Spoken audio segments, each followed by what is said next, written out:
Welcome back. My name is Jana Cook, and I'm the community manager here at Bookshark.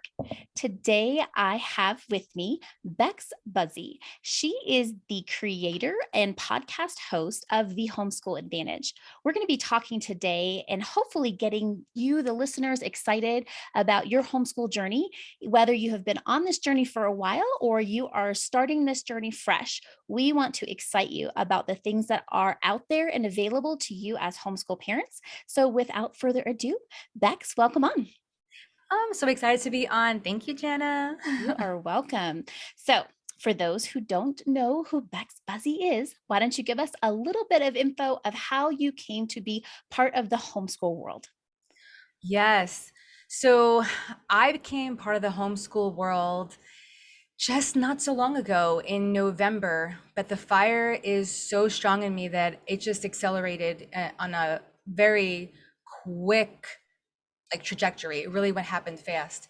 I started off with a podcast called the Homeschool Podcast. Honestly, it was just a homeschool podcast, and I had a desire to help parents create curriculum, create their own curriculum from different pieces of material they had out there, institutional one-way thinking. So I started making a podcast with different types of how would you say, like a scaffolding. So we had word walls. So I was teaching parents how to make vocabulary more interesting, make it more fun. So they take a word and then they would find a picture for it. And then they would do a sentence for it. Then they would get a definition for it. Then they would go find a video for it. And the child would create this massive project on this one word. Then they would take that one word again and they would do a map of it. And that was really fun because now they took the picture and now they find all the places that this word would apply to. So I was really trying to bring some dynamics into what they can do, right? So that was my beginning. And then I realized I was like, wow, I really need to know more people who are in this arena. So I started reaching out to people who homeschooled. My first person was Robin Meadows, amazing woman, homeschooled for 33 years, all 7 children. She has 23 family members and all of them are homeschooled, and she has like this most beautiful life, and I really wanted to know more about it. So I had her come on and she taught me so much about what homeschool is, and she ignited my fire even more. So I started finding out that I had a lot of friends who were homeschooled and they were CEOs of big companies. And to find out, one of them never even took science or math in high school, was a complete classical learner, and he tested out of math in college because he learned how to be logical. And it blew my mind. I started meeting producers and broadcasters, all who were homeschooled and so passionate about what they were doing. I started going, my mind started to blow. I was like, oh my gosh, I found my people. I found my tribe who love what they do and love education. So that's how it started. And then one day I was just, thinking like, okay, so I know the people and I've given some of my, instruction. I feel like this still isn't it. What am I supposed to do? And, lo and behold, I realized like, wow, what I want to do is connect parents to these passionate curriculum developers. They need to know who they're buying from. They need to hear their voice. They need to feel what's inside their heart because these people are doing it for their children. And I knew that once they heard their voices, heard the reasons why they were doing it, why it existed, how it's still going. Some of them are generational. Family members have taken over with the same passion.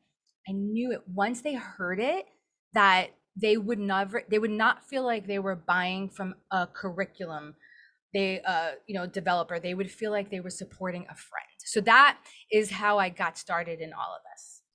Now, ironically, you yourself are a public educator. I am. So kind of tie that in a little bit. Help me understand, Bex. Help me understand how you kind of have one foot in both arenas and how that's actually an advantage for you.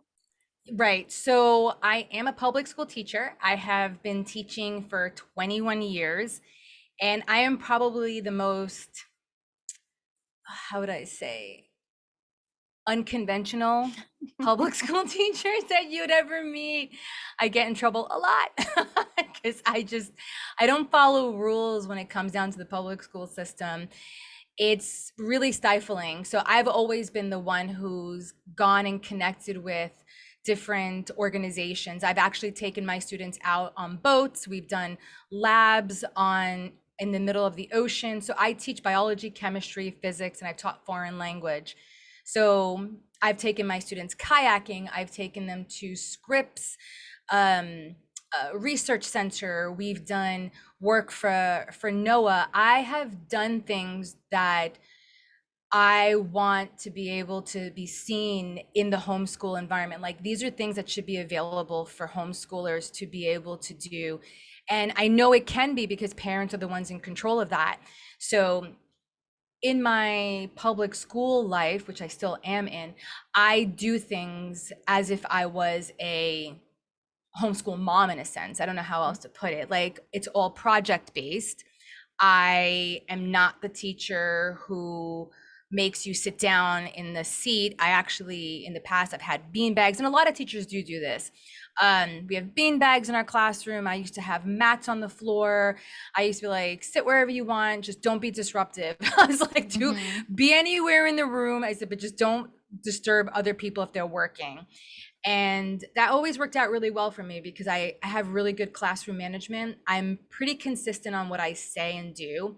So when it comes down to still being in the public school system, I'm there because I want to show the kids that there's something different. I want to let parents know I really do care about your kid. Probably not as much as you do. I'm not going to lie to you. I don't care about them as much as you do, but I do care about them a lot. And I do care about their education, which is another reason why I am so passionate about homeschooling. And I've told a lot of my public school parents, and that is where the benefit comes in. I can see a lot of kids in the public school system, and I can actually point them to homeschool. I've told plenty of parents lately, you really should take your kid out of public school. This isn't going to benefit him or her. They need to be in a homeschool environment because this child is X, Y, and Z. So I'm able to do that and really encourage parents to take the onus upon themselves and to find that they're going to have a great time doing this with their kids. It's going to be an experience. They're not going to get another time to do this. So with that, I have been really encouraging that transition to happen more often. But as a public school teacher, I've just been doing it for a really long time, and I am looking to step away 100%. But right now, I'm still in between. And I feel like I kind of still belong there to shine a light. Well, I will say that as a parent, if we had more public school teachers who were teaching outside of the institutional box, we might have been more inclined to leave our children in those places. But I never had a teacher like you when I was in public school. But I hope to aspire to be a teacher like you for my Oh, children that I am that's sweet. homeschooling. So let's move on to a homeschool hack. What do you Yeah. have for our listeners? So, homeschool hack, what I kind of like what I said before, I was thinking that with a homeschool hack, you can take one thing, and I think a lot of even regular school teachers don't realize this. You don't have to have a lot of information to teach. You can go 1 inch wide and 10 feet deep. You can take one phenomenon. You can choose thunder. You can choose just lightning. You can choose ocean water.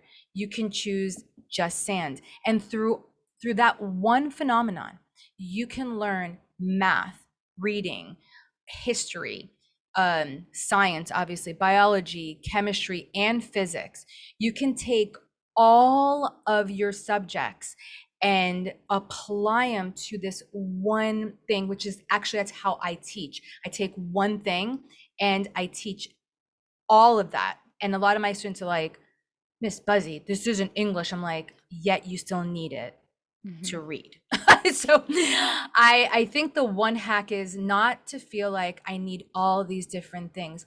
Pick one thing. If your child likes lizards, I had a student who liked lizards, right? And his dad asked me, can you teach more on lizards? I'm like, eek, I'm not a homeschool, I'm a public school, so I have to teach the majority. But had I been able to have him, just him, I would have done everything in physics with lizards, because lizards have speed, acceleration, they have biology, the way their skin is, they're cold-blooded creatures, how just everything. I could have done where they live underwater. I mean, like, oh my gosh, I could have done everything. And then the history on lizards, and what kings had lizards in their house. I mean, there's so much you can do. To limit yourself is really sad. You could take one thing, and start doing a little mind map of all the other things that connect to it. So that would be my homeschool hack from the public school teacher. I love it. I would say, just from observing you, that I think you get the teacher part where you get to influence the children. And really, in your podcast, you're speaking to parents, right? You're trying to get them to see this advantage, this other option. So let's Yeah, talk specifically about your podcast. yeah. Who is your target audience when you are making these episodes? So my target audience is parents who are either have been homeschooling, especially those who are on the fence, those who are really want to homeschool. They That's their heart's desire, but they just don't know if they're capable, if they can. I'm working right now. I mean, how do I work and be a homeschool parent? And all these different thoughts that just rage in their mind. I am targeting them, and I want them to know that they can do it. They can do it as a working parent. I just interviewed today a mom that is will be talking about that. Actually, she's been homeschooling 17 years, and she used to work full time, and her and her husband found a way to be able to homeschool for the last 17 years. He was a military. So it's so possible to do it. I want to encourage parents that right now is probably the most important time to be pulling your child out of the public school. We all know why. We all know what's happening in there. I am privy to all the insights that are happening in there, and it's not getting better. And unfortunately, a lot of good teachers are leaving. There's not only an exodus of students leaving, but there is a massive exodus of teachers walking away from the profession, which in hindsight is probably good for you parents who are looking to go into homeschool, because they're open for hire. And I started thinking today about that, like, if 5 families came together and they paid like 10 or 20 bucks, let's say even a week, and gave it to that teacher for 1 or 2 hours, that's a pretty good pay for the teacher to be teaching a few subjects within that short period of time. And they would be able to get a quality education from somebody who probably is ready to walk away from the 4 walls and the seats and wants to be out there. So my podcast is geared towards parents who are just also I guess getting dried up, like, oh my gosh, these are the only curriculums that I've ever seen. Like, is there anything else out there for me? Yes, there's a lot out there. And also for the parent who has been homeschooling their kid brand new during COVID and spent so much money on curriculum that did not work because they listened to their friend. They did one of these things. Hey, what are you doing? Do you like it? Does it work for your kid? Okay, I'll try it. No, that's not homeschooling. It's supposed to be very individual, and it's supposed to meet your very individual, bright, imaginative, creative, amazing child. It's for your child and your child alone. So that's why I love homeschool, and that's why I started the podcast.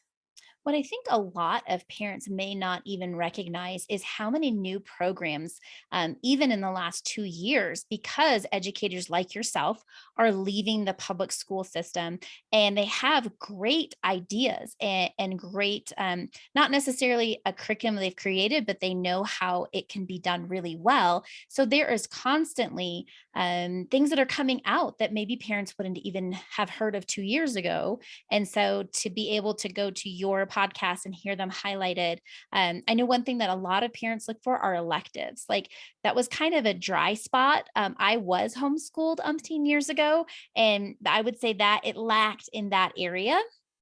And so there was this constant need to find how to do language at home, how to do art history, how to do these other things that maybe they do feel like their child could be missing out on because they are home and not in the classroom for that. Oh my gosh, I have so many people on my podcast that actually have done that. I have a lot of art. I just actually today's episode was I create art box. It came out today, so that one was an artist that came through. I've had teachers who teach Spanish on there. I have talked to a few musicians, and I made it. I did an interview today with a musician that has her own curriculum. So I have a few of them actually. I have some. So I have Little Rockers. They do music, and they're not so much hung up on the technicalities of it. They are more about wanting to give the child the experience of music. And that's great for those parents who want to do that. Then I had another one who she's very passionate about teaching the technicalities. She wants the child to really appreciate and understand the music theory. So for parents who want their child to be a little bit more musically inclined, she'll be that for them. I have another one coming on as well. She has another music, and she does musicgrams. So I have a variety of electives actually coming on to my podcast this summer. It's going to be amazing. Really tune in. If you want, you can also sign up for my newsletter, which lets you know all the vendors that come out at the beginning of the month. So you can actually, what is it called? Schedule your time properly to know which one is coming out and when to listen, or you can listen to them all. It's there, it's available for you. So yeah, I've been actually doing that. That's so funny you mentioned that. That is as a homeschool mom, that's exciting. That's the part that I feel like, oh man, how I keep trying. My youngest is still home with me, and I keep trying different things. Like I got her piano teacher, and she's like, that's okay. She did a tap class. She's like, that's okay. And I'm like, can someone just read my child and tell me exactly what she wants? Because I got her into acting. I thought maybe, I mean, at home, she's a great actress. I thought this is going to be it. And she was like, it wasn't that great. I'm like, okay, well, we get to keep trying, right? And that is the beauty of it. None of it is wasted in That's right. homeschool. I mean, nothing that we do is wasted, which I think is another beautiful bonus to this. It's learning for learning's sake. Something about what she learned in tap will help her later on with something else. I don't know, but I believe that it will. I actually love what you're doing because you're also allowing her to try different things and teach her that she doesn't have to stay with something if she doesn't like it. A lot of us stay too long in a place and in a situation because we've invested some amount of time, and we feel like, oh my gosh, I have to do this all over again. Like, that was my thought for a long time before just COVID. COVID actually kickstarted me into getting out of the traditional education because I was in there for such a long time. I kept thinking, oh my gosh, I have to do this all over again. But it actually ignited something very beautiful in my heart because something was dying in my heart. And what you're doing for your daughter, teaching her that it's okay to try something, check it out. If you don't like it, move on. Mhm. That's okay. Nothing is permanent. You have the option to control the things that come in and out of your life. That's a huge learning lesson. And see, again, this is why I love homeschool. Well, thank you for that encouragement because there are times where I'm like, what am I doing wrong? Even in, Nothing. I mean, in our home, I like to say it's not failure, right? You just know how to do, you know, how you figured out how to not do it. So Correct. this same child was making lasagna when I was out of town, and boy, never had a lasagna that was made quite that way. And she started to get upset. And I said, why are you upset? You know, what kid your age has tried to make a homemade lasagna? Like, first of all, you tried something, you didn't know how to do it. There was some directions, but maybe they weren't the best directions for you. I wasn't there to ask, but now you know, you will never forget how you made that first lasagna, Right. right? Like I those are love important that. lessons. And the fact that you told her that failure is not actually failure, that's actually one of the biggest things that successful people know. When a person is extremely successful, they know that failure is not failure. Failure isn't even, it's misnamed, honestly. It's literally learning, right? And I know they have that acronym, first attempt in learning. When you fail, first Mhm. attempt in learning, I think it's really cute, but it is the actual truth. It is your attempt in learning. And what did Benjamin Franklin, is it Benjamin Franklin, I believe it was him, with the kite and the Mhm. key and Yep. everything, he said, and when they asked him, like, wow, 2,000 times or 1,000 times, he's like, I didn't fail those times. I just found all those ways that should not be done. Right. And that is really the beauty of it. And again, see, in homeschooling, she had you to encourage her. She didn't have a teacher say, well, you did fail, you got an F on cooking, and other kids like, oh, ha ha ha ha. And that, unfortunately, that is the norm. And that's an unfortunate thing. But she had you to encourage her. She had mom, dad, people there who she admires and respects and wants their approval. And rightfully so, actually validate her mistakes as like, hey, you're fine. This is what life's all about. So that just encourages me. I do think that sometimes people misrepresent homeschool. Like you said, you know, if you're public schooling at home, it's this idea of pass, fail, graded, how much did you learn, all of this evidence of learning. But you and I both know that that's not life. Life is being able to make a lasagna for your family and everyone's fed for at least a day or two. Right? Like life is, hey, I can't tell you how many times as a kid I messed up a simple chocolate chip cookie recipe. Now I could make it with my eyes closed, hands one hand tied behind my back, but it was learning. And that is something that as homeschool parents we have that advantage. We get to look at our kids and say, you know, I remember my daughter crying one time she got it wrong and I was like, you didn't get it wrong, you just didn't get it right. Those aren't the same things, right? Like Correct. you get to learn through this process. There was a Disney movie, Meet the Robinsons. And the family actually celebrated and created a song for the son who failed his science, like the science experiment failed. Again, it's not failing, that's Right. science. It's actually, Right. okay, that didn't work. So now we go back and do it again and we tweak some things. This idea of if I didn't get the right the first time, I don't ever want to do it again is such a fixed mindset that as Right. homeschool parents, we can foster a growth mindset that goes, oh my gosh, yeah, you messed that lasagna up, but can't wait till we get to try it again. Right. Yes. And build such resilience in kids and helps them understand, like, I don't have to be perfect. There's no such thing as perfection. I get to choose excellence and work towards that. And that's really powerful. And honestly, you're building a non-fragile child, right? So like when your kid goes out into the world and makes a mistake, she's not going to get jolted when someone's like, no, that's not good. She'll be like, oh, okay, cool. How do I get better? Right. Yeah. I think even in my own experiences out in the workforce, it tends to be the opposite. If people make mistakes, they will all of a sudden build up their defenses and die on that hill and do everything they can to show how they didn't make a mistake Right. because that shows somehow some vulnerability instead of just going, nobody's perfect, nobody can do everything in a Right. business, like, and there's always room to learn. Yes, Yeah. teach me how to do it better next time, please.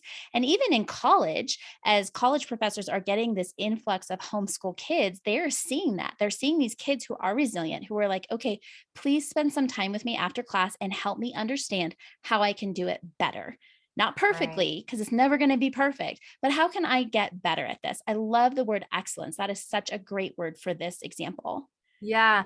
And I actually had an interview with, I think it was Davis Carmen, and he had a statistic that colleges are now looking to actually recruit more homeschool kids, more than public school kids. They're looking to have them, and I think the next below homeschool would be like private school charters and then a public school kid, because they realize that they have such self efficacy, and they are more responsible, they're more proactive.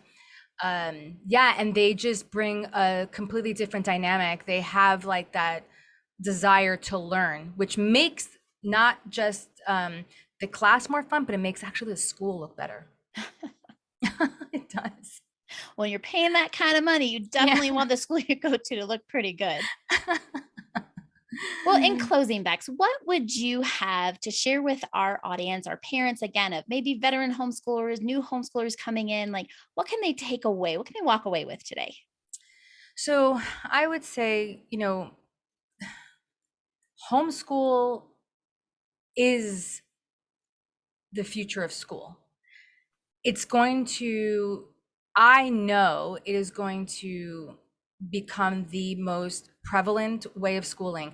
I heard a person say that, homeschooling was the original way of schooling. It was the choice of kings and queens. Public school and institutionalized school was school for peasants.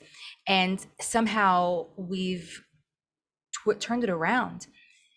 What I would say is parents who have been homeschooling, encourage those people who are on the fence to jump off the fence and to jump into homeschooling, because their life will never be the same. They're going to go on a journey. Oh, it's going to make me emotional. Sorry. It's going to be the best. It's going to be the best for them. It's going to be an amazing time. They only get their child once. That's it. You don't get these years ever again. They're gone. I mean, you don't get 14 again. You don't get 13 again. You don't get do-overs. You just don't. Your child may grow up and you have them for the rest of your life, but you don't get do-overs with those years. And why would you want to outsource it to somebody else? I mean, I'm even telling you, take them out of my class. You know what I mean? Take them out. I'll help you, with what I know, to become the best, teacher that so that maybe you feel better about yourself. But the truth is, your kid thinks you're a hero. Your kid thinks you're the best thing that ever happened, since sliced bread. And it's something that parents, you need to understand how much your children look up to you. It's not that hard. You have people who want to help you. And again, you don't get these years again. And when we say things like, oh my gosh, I couldn't spend all these hours with X, Y, and Z, my family or my kids or my husband, like, you're saying that also about yourself. You have to remember, this is your DNA. Don't say those words. Look for the ways that you can spend time together, and those moments that you need to be alone, and teach them quality time for themselves. Teach them at that moment. It's like, hey, you know what? Now we have quiet time. Now we have time for reflection. Teach them what to do in those moments. Teach them not to go on the computer. Teach them to go write, go read a book, go explore on your own, within the boundaries that I give you over here. But teach them how to use those times to be alone, so you can get that time alone too.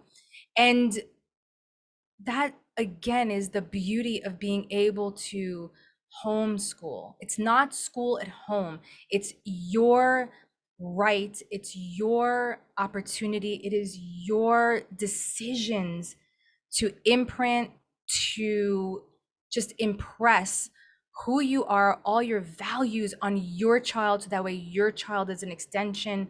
And they, believe me, they're going to be different. They're going to disagree with you. They're not going to agree with everything you say. They're not. They're individual. It's just how it goes. But they'll have a little piece of you moving forward that's developed in their brain. I encourage every parent, do whatever you have to, do whatever you have to bring your kids home and, oh my gosh, and spend this time with them and just make it the journey of a lifetime. They'll never see us coming. Wow. I would, if I wasn't a homeschooler, I'd be running out right now to become one. So, so thank you. Thank you for your passion. Thank you for the work that you're doing for the homeschool community. I am honored to be able to tell people about your podcast Thank and you so the much. things that you're doing. And I'm excited to see what else you can contribute as you continue on your journey. So Bex, thank you so much for being here. Thank you so much, Jenna, for having me. It was an honor. Thank you guys. We'll see you next time.